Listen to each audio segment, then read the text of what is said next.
حدیث مبارکہ میں آتا ہے کہ حضرت عمر رضی اللہ عنہ کے زمانے میں ایک بندہ تھا، اس نے کوئی جرم کیا تھا، تو عمر رضی اللہ عنہ نے جلاد کو کہا کہ اس کو 100 کوڑے لگاؤ یا 10 کوڑے لگاؤ، کچھ کوڑے لگاؤ، حکم دیا۔ اب جلاد نے جب اس کو پہلا ڈنڈا لگایا نا تو وہ کہتا ہے سبحان اللہ۔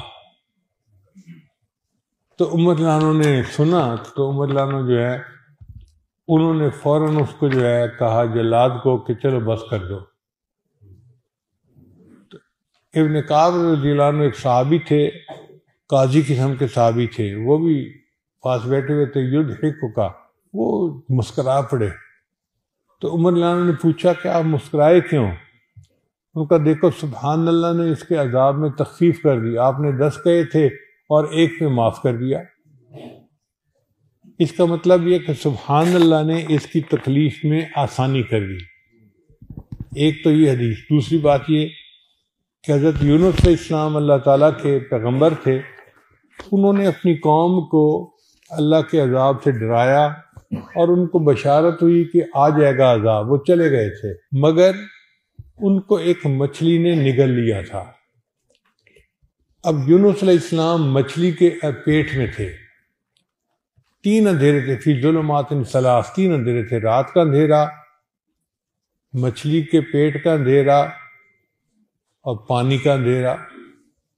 یونس علیہ السلام کو اس وقت کوئی مخرج نظر نہیں آتا تھا، باہر نکلنے کا راستہ نظر نہیں آتا تھا کہ میں اس مچھلی کے پیٹ سے باہر کیسے نکلوں۔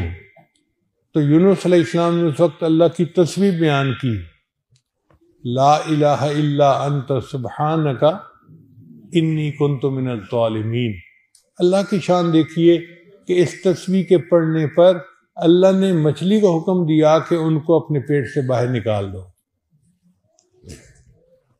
قرآن مجید میں اللہ فرماتے ہیں فلولا انہ کان من المسبحین، اگر یونس علیہ السلام میری تسبیح بیان نہ کرتے للبث فی بطنہ الی یوم یبعثون، تو وہ قیامت تک مچھلی کے پیٹ کے اندر ہی رہتے۔